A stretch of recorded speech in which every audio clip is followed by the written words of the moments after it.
Après avoir terminé la première partie sur les mathématiques financières, nous voilà dans la deuxième partie consacrée à l'algèbre linéaire.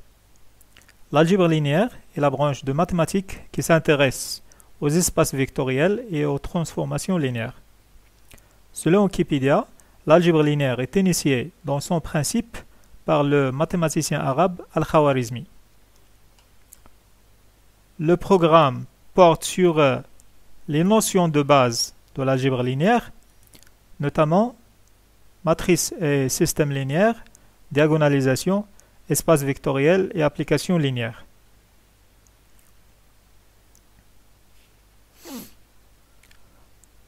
Dans mes vidéos, je traite seulement l'essentiel du cours et je donne une grande importance aux applications en économie et gestion.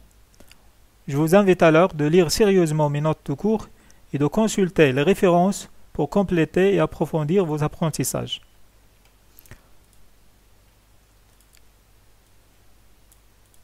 Dans cette vidéo, je vais présenter l'essentiel de la section calcul matriciel du chapitre numéro 4 sur les matrices et systèmes linéaires. Les matrices sont utilisées dans plusieurs domaines, dans les réseaux sociaux pour présenter des relations entre individus,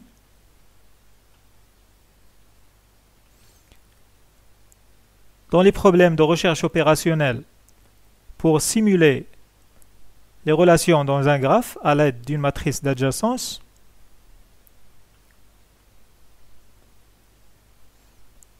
les images numériques sont stockées sous forme de matrices de valeurs numériques qui représentent les intensités des pixels de l'image.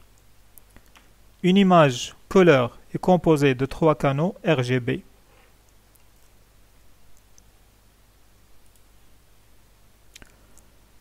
En économie, on trouve souvent des modèles linéaires qui portent sur des tableaux de données s'appuyant sur le calcul matriciel. Comme motivation, je vais m'appuyer sur une application en économie. C'est le modèle entrée-sortie de Leontief développé par Wassily Leontief qui a reçu le prix Nobel d'économie pour ses travaux en 1973.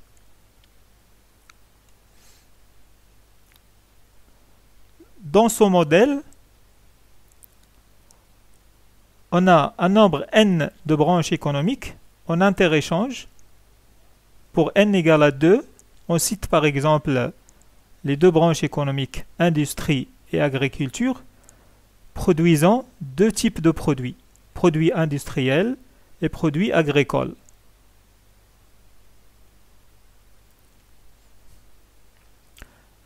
Et dans la production des deux branches, on utilise les deux types de produits.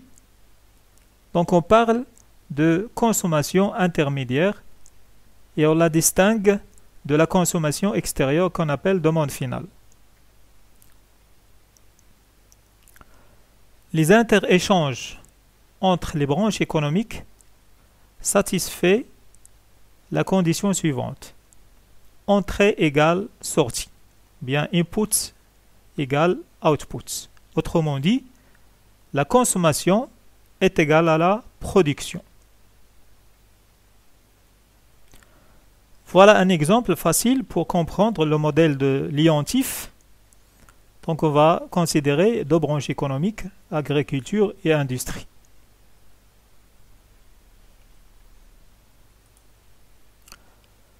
Les différentes valeurs peuvent être mises sous forme de tableau appelé tableau entrée-sortie ou bien tableau input-output. Les lignes du tableau indiquent la répartition de la production de chaque branche entre les différents secteurs. Les entrées de la production sont inscrites dans les colonnes du tableau. Les sorties sont inscrites dans les lignes du tableau. Donc, la production totale de la branche agricole est de 5 millions de dirhams, répartis en 0,5 consommé par l'agriculture, 2 millions de dirhams consommés par l'industrie et 2,5 millions de dirhams comme demande finale pour satisfaire les besoins de la population.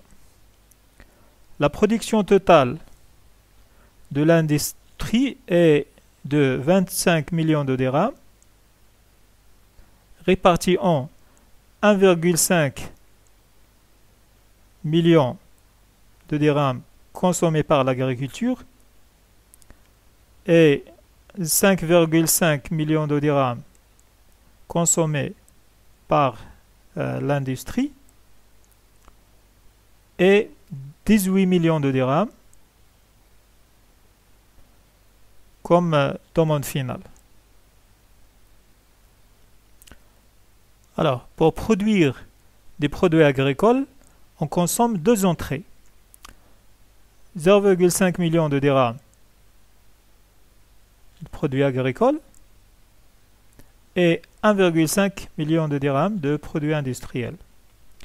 Et pour produire des produits industriels, on utilise 2 millions de dirhams de produits agricoles et 5,5 millions de dirhams de produits industriels.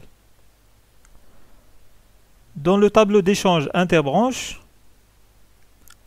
on inscrit seulement des consommations intermédiaires entre les deux branches, agriculture et industrie. Donc on a deux entrées pour la consommation de l'agriculture et deux entrées pour celle de l'industrie. Donc ici on inscrit seulement les consommations intermédiaires. 0,5, 1,5.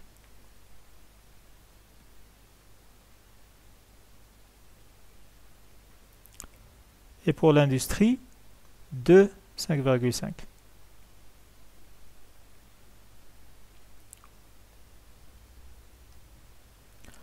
On peut calculer la quantité d'un input nécessaire pour produire une unité d'un output.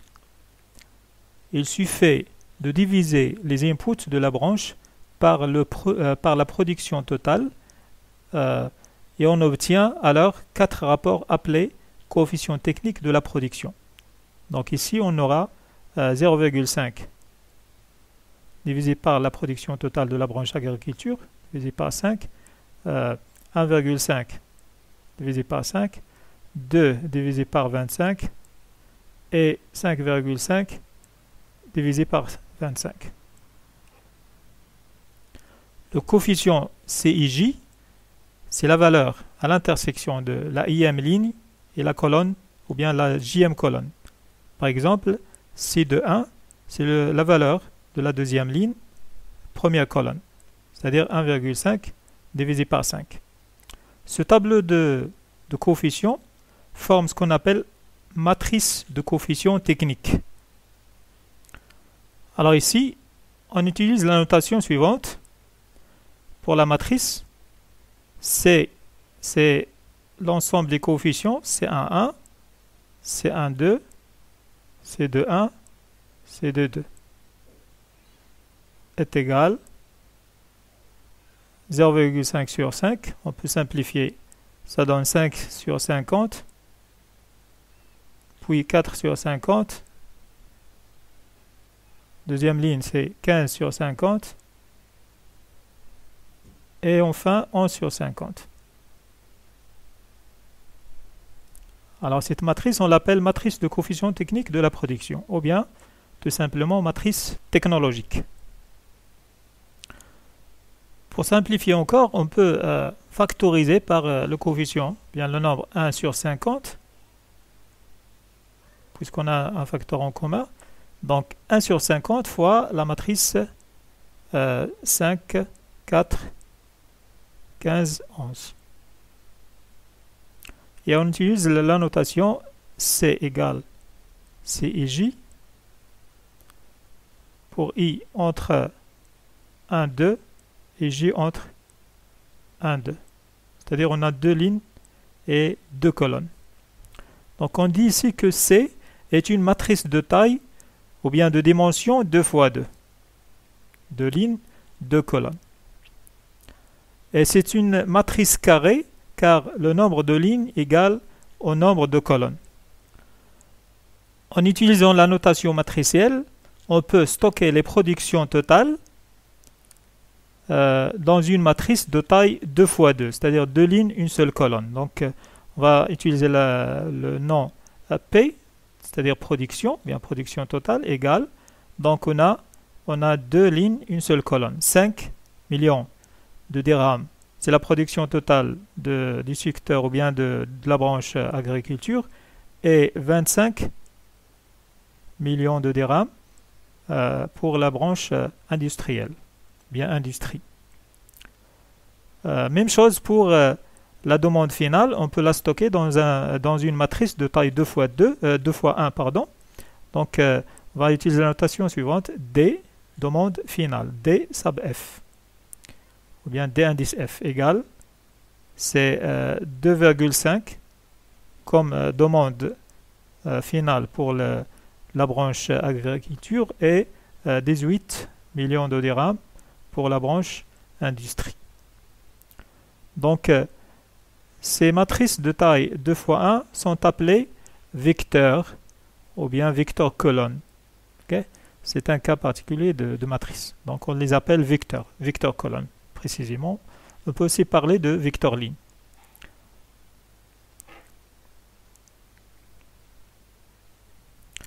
On peut exprimer le vecteur de consommation intermédiaire dans chaque branche par une opération matricielle. Donc, on cherche consommation intermédiaire, donc C.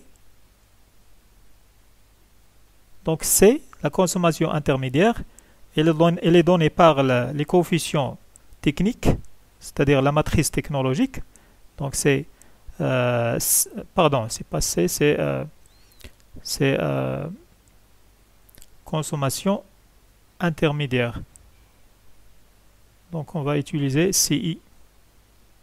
Okay, CI, c'est-à-dire consommation intermédiaire. Donc, CI égale, c'est la matrice de consommation intermédiaire, c'est C, c'est la matrice technologique, fois, c'est-à-dire multiplication par le vecteur de production totale. Donc, C fois P, ça va donner la consommation intermédiaire est donnée par la multiplication de C, c'est 1 sur 50, 4, pardon, 5,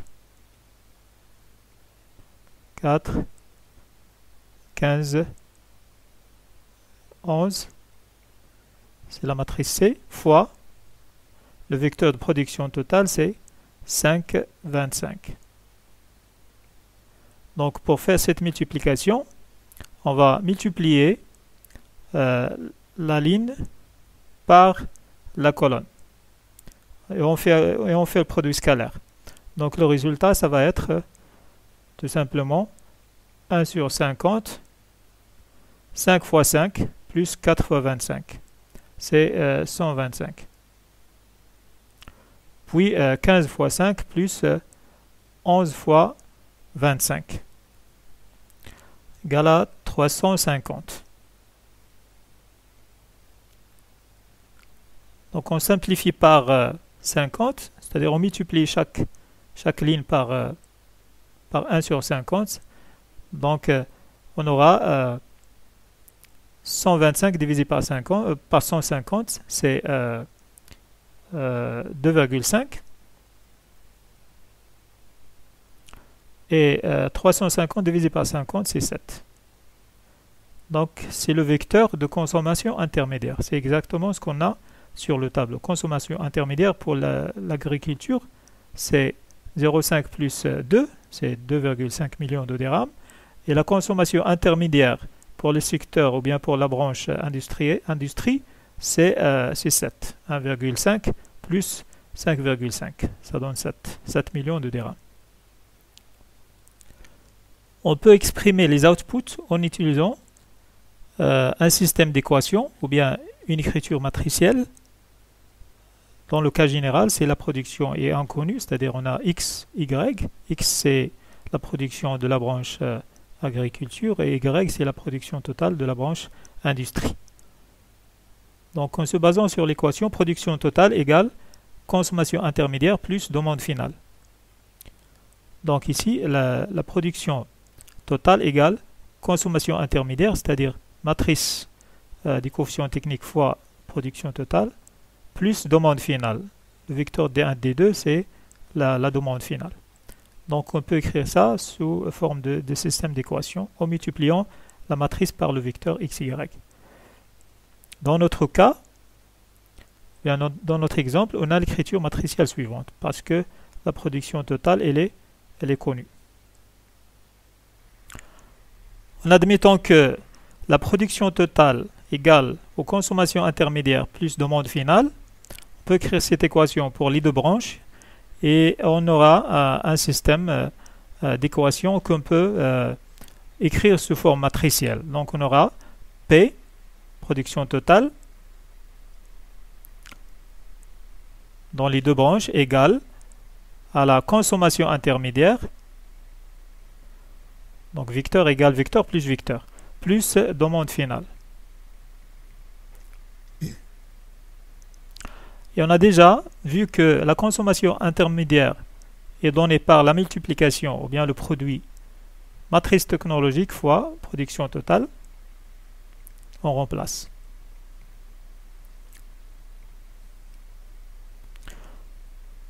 On peut écrire P moins C fois P égale à TF.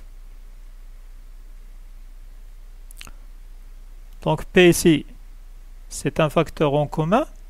On peut factoriser. Donc pour factoriser, on remplace, ou bien on peut remplacer P par ce qu'on appelle matrice identité de taille 2 fois 2. C'est I2 fois P moins C fois P égale à DF. Car on a toujours l'égalité suivante, ou bien la propriété suivante, une matrice identité fois un vecteur quelconque égale au vecteur lui-même. Okay. Donc I2 c'est la matrice 1, 0, 0, 1. Donc 1 sur la diagonale, 0 ailleurs. Fois un vecteur quelconque, x fois xy. Donc on multiplie, première ligne fois la colonne, 1 fois x, plus 0 fois y, ça donne x. Et pour la deuxième ligne, 0 fois x, plus 1 fois y, ça donne y. Comme ça, on peut factoriser par p. Donc, P, mais attention ici, on va factoriser par P. Pardon, attention ici, on va factoriser par P, mais on doit factoriser à droite et pas à gauche. Donc P comme facteur, I2 moins C égale DF. Pourquoi on a factorisé par P à droite et pas à gauche? Parce que tout simplement, le produit matriciel n'est pas en général commutatif. C'est-à-dire on n'a pas toujours A fois B égale B fois A. Donc il faut faire attention. Alors finalement, on a l'égalité suivante. I2 moins C fois le vecteur de production totale P égale à la demande finale. Donc une matrice I2 moins C, c'est une matrice de taille 2 fois 2. Donc une matrice fois la production totale égale à la demande finale. Alors cette matrice I2 moins C, ça s'appelle matrice de Liontif. C'est la matrice de Liontif.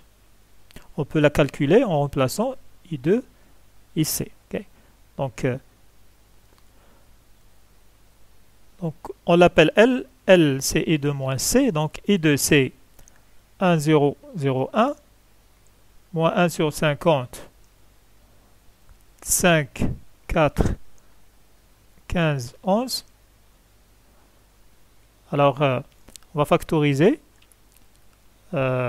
par 1 sur 50. Donc on aura, pardon, 1 sur 50 fois 50, 0, 0, 50, on peut faire comme ça, moins 5, 4, 15, c'est l'opération de soustraction via multiplication par un scalaire, etc. Voilà. Donc on peut soustraire les deux matrices, 50 moins 5, c'est 45, 0 moins 4, c'est moins 4, 0 moins 15, c'est moins 15, 50 moins 11, c'est 39. Donc on aura finalement la matrice de l'identif L égale 45, moins 4, moins 15, et finalement 39. Maintenant, on pose la question suivante. À quoi sert la matrice de l'identif? Pour comprendre le rôle de la matrice de l'identif, on calcule d'abord L fois P, c'est-à-dire la matrice de l'identif fois la production totale. Donc c'est 1 sur 50, 45 moins 4 moins 15, 39 fois la production totale, c'est 5, 25. Égale 1 sur 50, 45 fois 5, 225, moins 4 fois 25, ça donne moins 100. Donc 225 moins 100, c'est 125.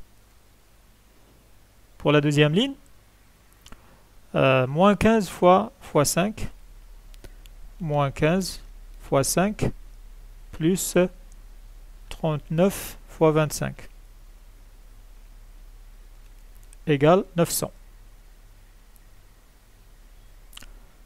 On multiplie chaque ligne par 1 sur 50. Donc on aura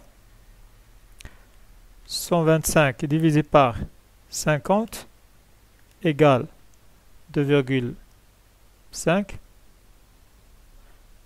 Toutes les valeurs sont en millions de dirhams. Il ne faut pas oublier ça. Et 900 divisé par 50 égale 18.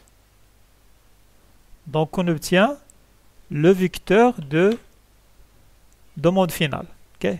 2,5 et 18, c'est la demande finale dans chaque branche. 2,5 et 18 millions. Un autre calcul à faire, cette fois on va multiplier la matrice technique, ou bien la matrice technologique, fois le vecteur de production totale. On a déjà vu ça, la matrice C fois P, ça donne quoi? Ça donne la consommation intermédiaire. Donc la matrice technologique fois le vecteur production totale, ça donne directement la consommation intermédiaire. Mais pour avoir la demande finale, c'est-à-dire les demandes finales par les consommateurs extérieurs, donc on multiplie le vecteur production totale par la matrice de l'identif. Donc on a les relations suivantes, bien les équations suivantes. Si on veut avoir la demande finale, ou bien le vecteur de demande finale, on multiplie la matrice de l'identif par le vecteur de production totale. Si on veut exprimer le vecteur de consommation intermédiaire, on multiplie le vecteur de production totale par la matrice des coefficients techniques. Dans le modèle ouvert de l'identif, le problème est le suivant. Quel est le niveau de production totale qui satisfait une demande finale donnée? Donc, c'est-à-dire que l'inconnu, c'est la demande finale. La demande finale n'est pas connue. Donc, pour satisfaire la demande des consommateurs, quelle production il faut faire? Quelle production totale? Alors, dans cet exemple, les demandes finales sont données par le vecteur df. df, c'est 500 unités de produit U et 1000 unités de produit V.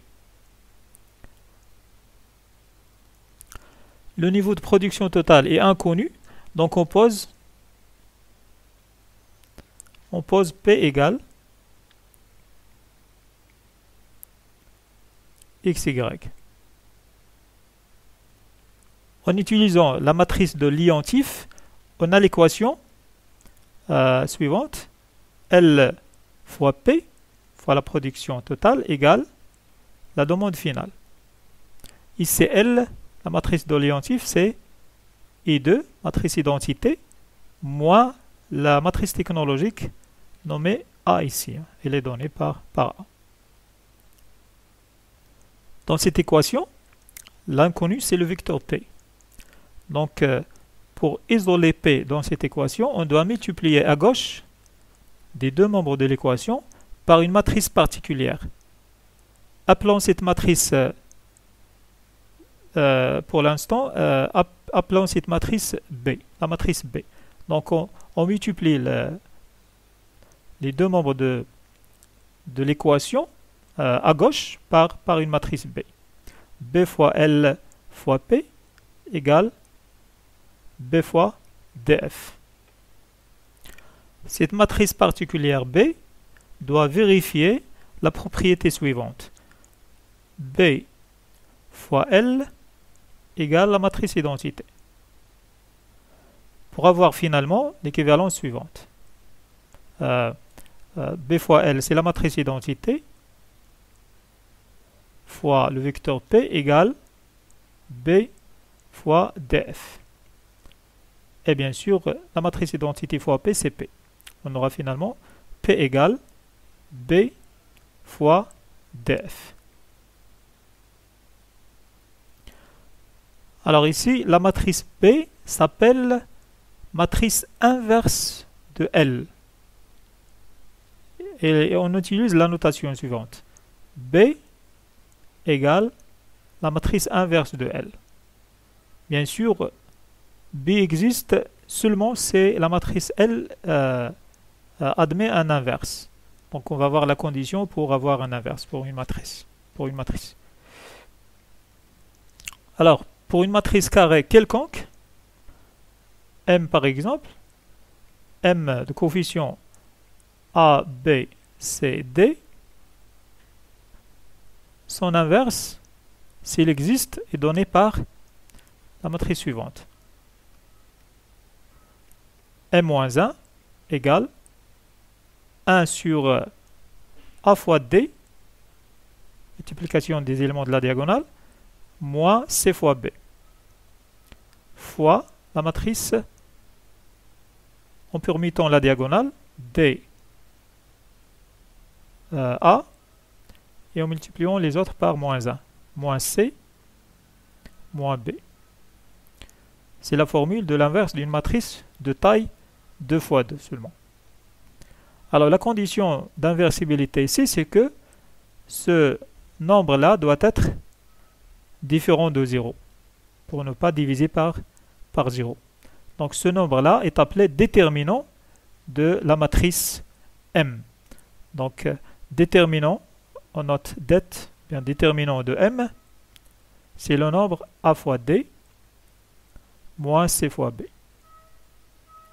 Donc on a déterminant det M ou bien M comme ça.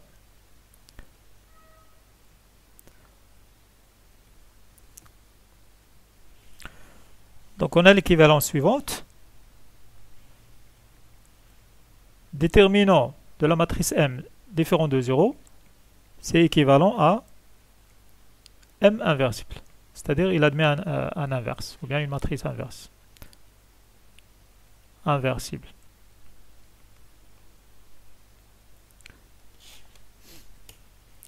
Pour la matrice L, la matrice de l'identif, on doit d'abord, pour l'inverser, on doit d'abord calculer L.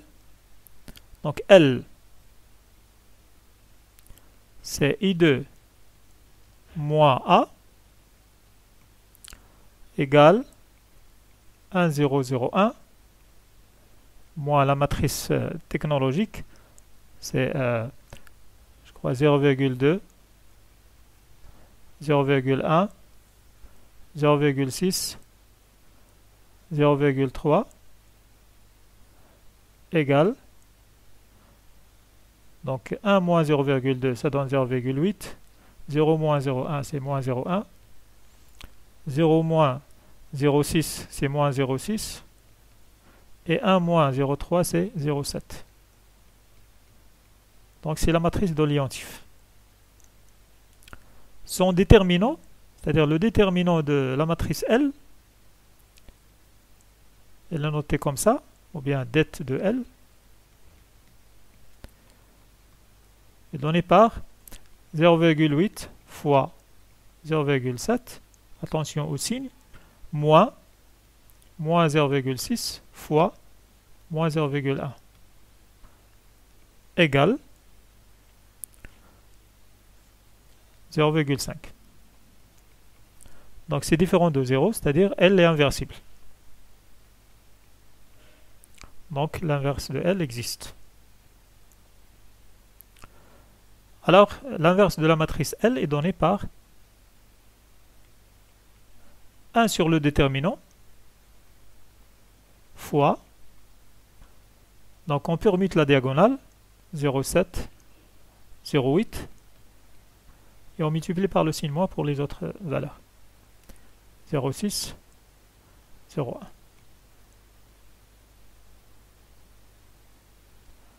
Donc, on peut multiplier tous les coefficients par 1 sur 0,25, c'est-à-dire on multiplie par 2.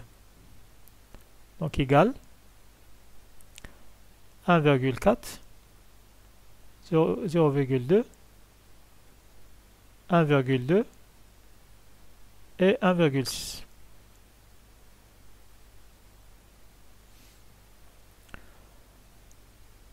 Donc là, pour répondre à la question de départ,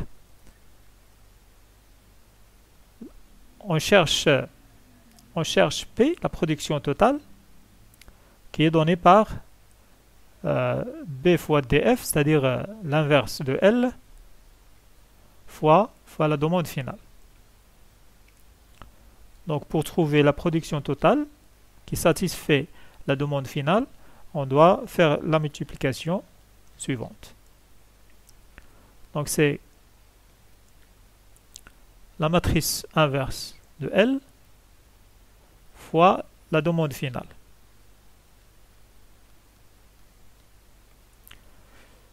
« 1,4, 0,2, 1,2, 1,6. Donc, on multiplie la première ligne par la colonne.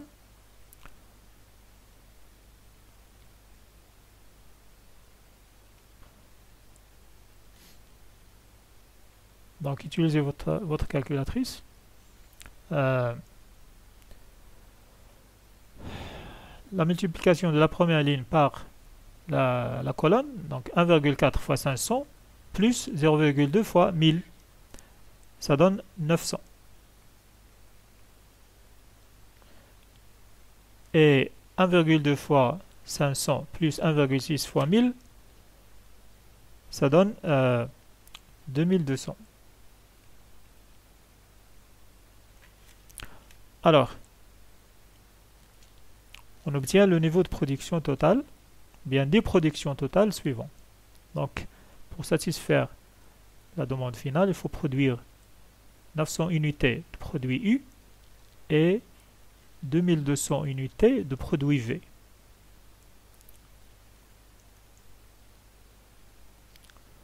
Comme ça, on vient de répondre à la question de départ. Je finis alors le travail sur l'application, sur le modèle de l'identif. Et je passe maintenant pour expliquer quelques calculs matriciels pour des matrices de taille 3 x 3. Alors je commence par le déterminant. Comment calculer le déterminant d'une matrice 3 x 3? Alors, soit une matrice A de taille 3 x 3. On note par A et J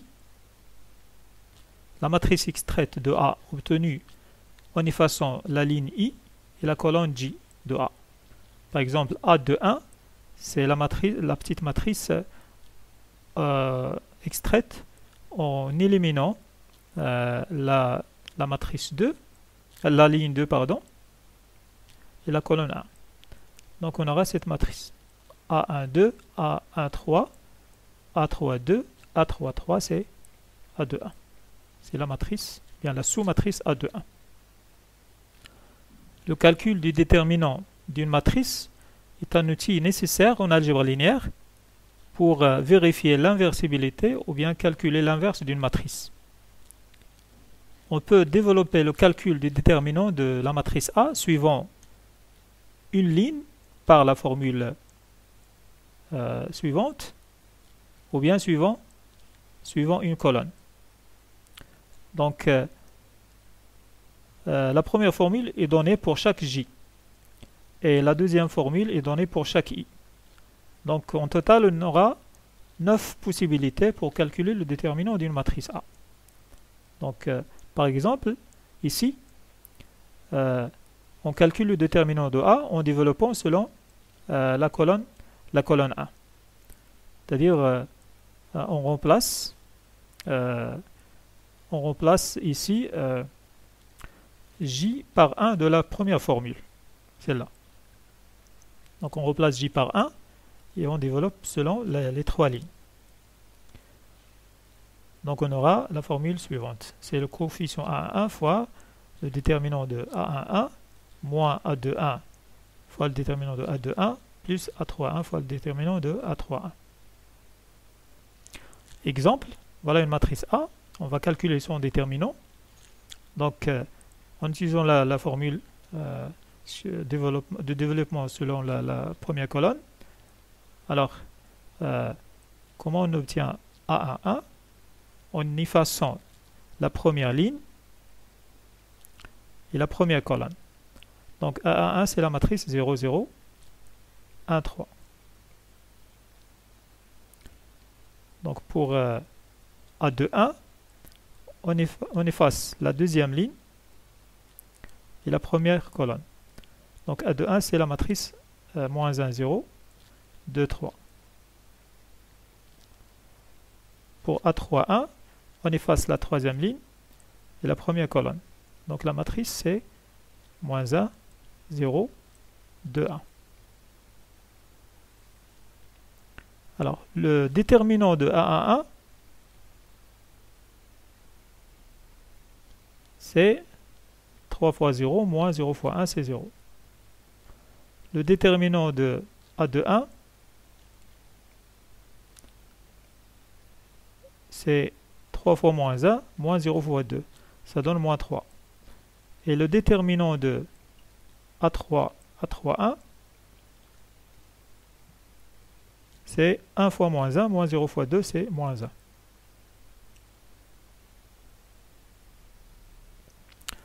D'où le déterminant de A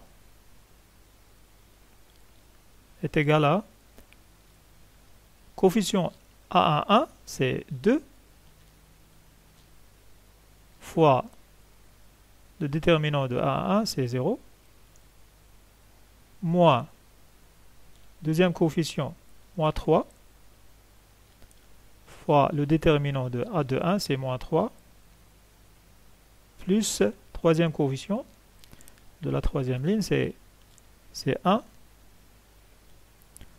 fois le déterminant de A31, c'est moins 1, égal à moins 10. Donc moins 10, c'est différent de 0. Donc la matrice A est inversible, c'est-à-dire on peut calculer son inverse. Regardons maintenant comment calculer l'inverse de la matrice A. Après avoir vérifié que la matrice A est inversible, c'est-à-dire son déterminant est différent de 0, on peut calculer l'inverse de la matrice A par la formule suivante. L'inverse de la matrice A, c'est 1 sur le déterminant de A fois le transposé de sa comatrice, ou bien le transposé de la comatrice de A. La comatrice de A, elle est donnée par la matrice C, coefficient C et J. C et J sont donnés par la formule moins 1 puissance I plus J, c'est-à-dire le nombre de la ligne plus le nombre de la colonne, fois le déterminant de la sous-matrice, ou bien de la matrice extraite A et J. Donc on calcule 9 coefficients qu'on appelle cofacteurs, relatifs au coefficient A et J de la matrice A. Par exemple,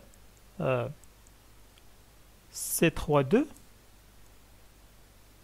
coefficient C32, c'est moins 1 puissance 3 plus 2 fois le déterminant de A23. Pardon, A32. Donc égal, donc moins 1 puissance 5, c'est moins 1, fois le déterminant de A32, c'est-à-dire on élimine la troisième ligne et la deuxième colonne. Donc c'est 1, c'est 2, 1, la troisième ligne et la deuxième colonne, c'est 1, 3 et c'est 2, 3. Pardon, c'est pas C, mais c'est A. Okay? Parce que c'est la matrice extraite de A. Donc ici c'est A, A11, A13, A21, A23. Donc c'est les coefficients petit a et pas grand A. A11, A13, A21, A23. Alors exemple, voilà une matrice de taille 3 x 3. On va calculer son inverse. Donc on commence premièrement par le déterminant. Donc le déterminant de A ici, on l'a déjà calculé, c'est moins 10. Donc déterminant de A, c'est moins 10. C'est différent de 0. Donc A est inversible. Donc on peut calculer son inverse. Donc on calcule tous les coefficients de la comatrice de A, parce qu'on va utiliser cette formule. Donc on a 9 coefficients à calculer. C'est égal. C'est 1, c'est 1, 2, c'est 1, 3, etc. Donc par exemple, le coefficient de la troisième ligne, deuxième colonne, ici, troisième ligne, deuxième colonne, si c'est 3, 2, on peut le calculer par la formule en haut.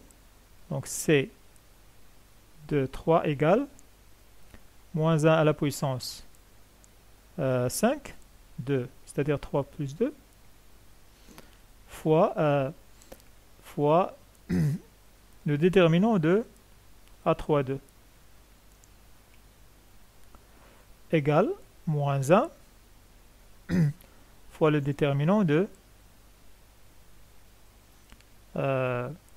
la matrice extraite en effaçant la troisième ligne et la deuxième colonne, c'est-à-dire 2 moins 3, 2, 1. Donc le déterminant c'est 2 fois 1, c'est 2, moins 3 fois 2, donc ça donne moins 8.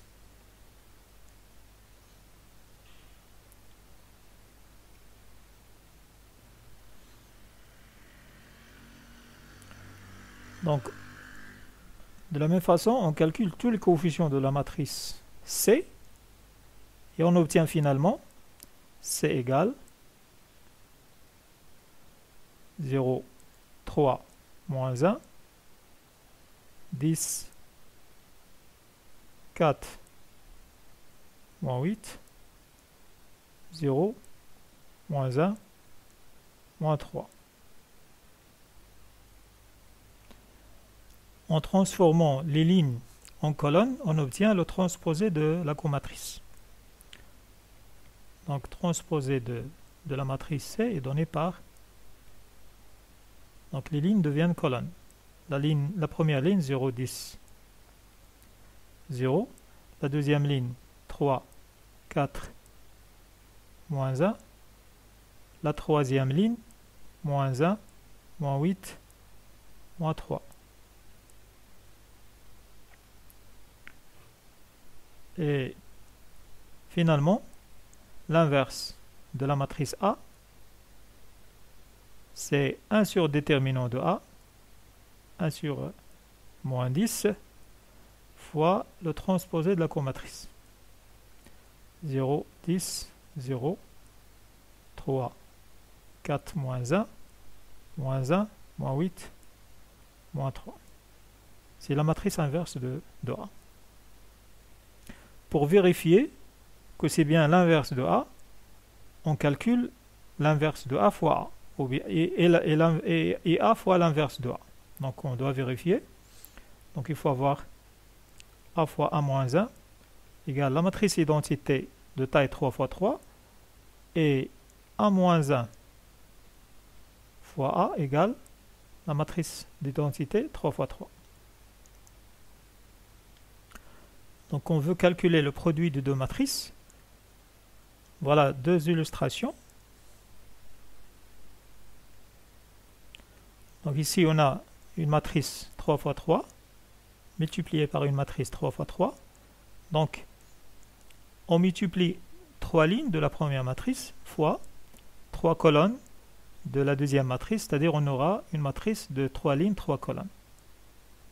C'est-à-dire 9 éléments. Donc par exemple, la deuxième ligne multipliée par la première colonne, ça donne l'élément de la deuxième ligne et la première colonne.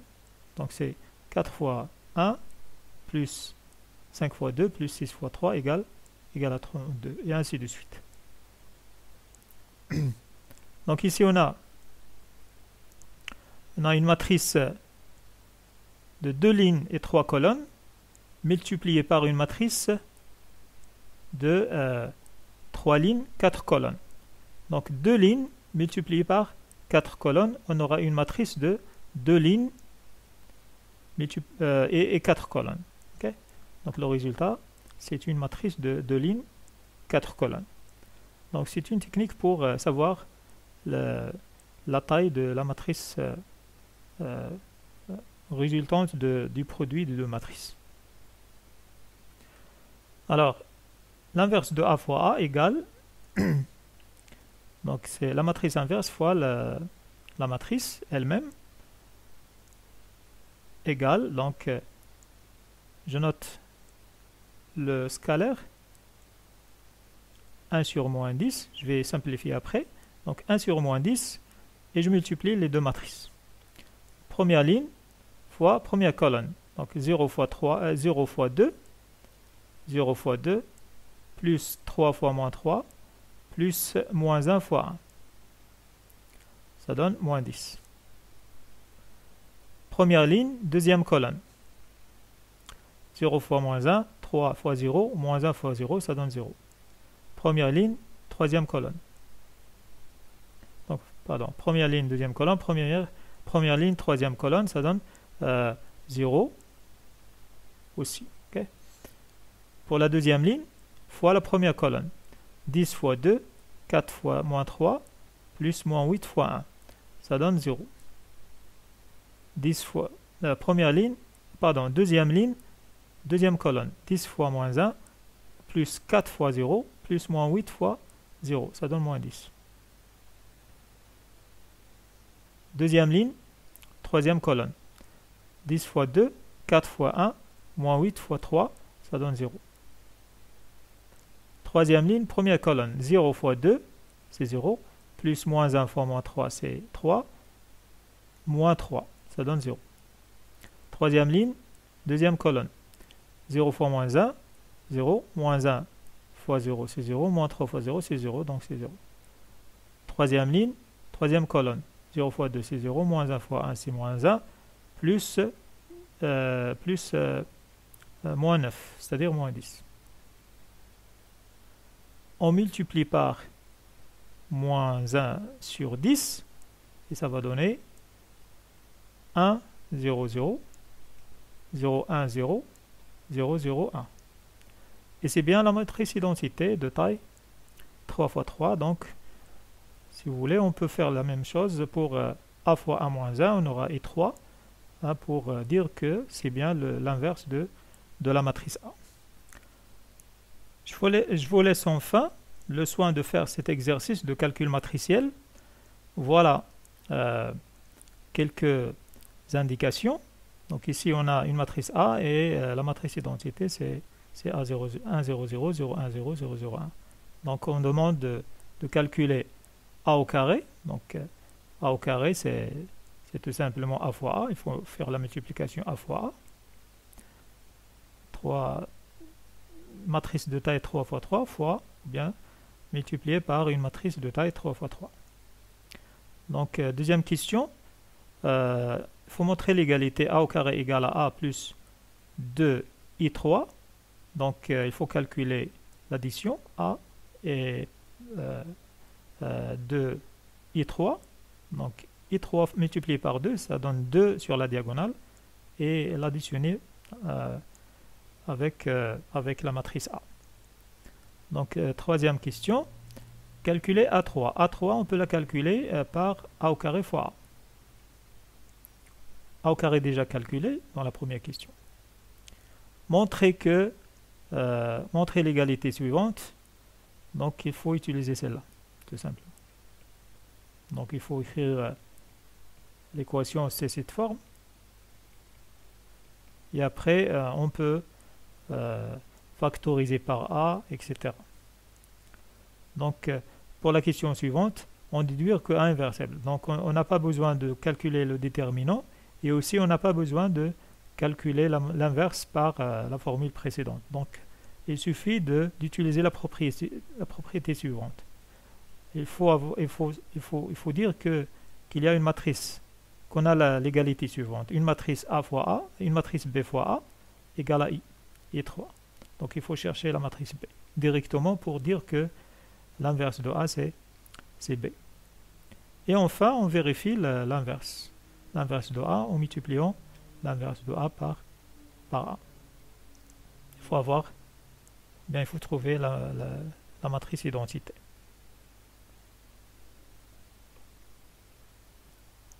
Voilà donc, bon travail.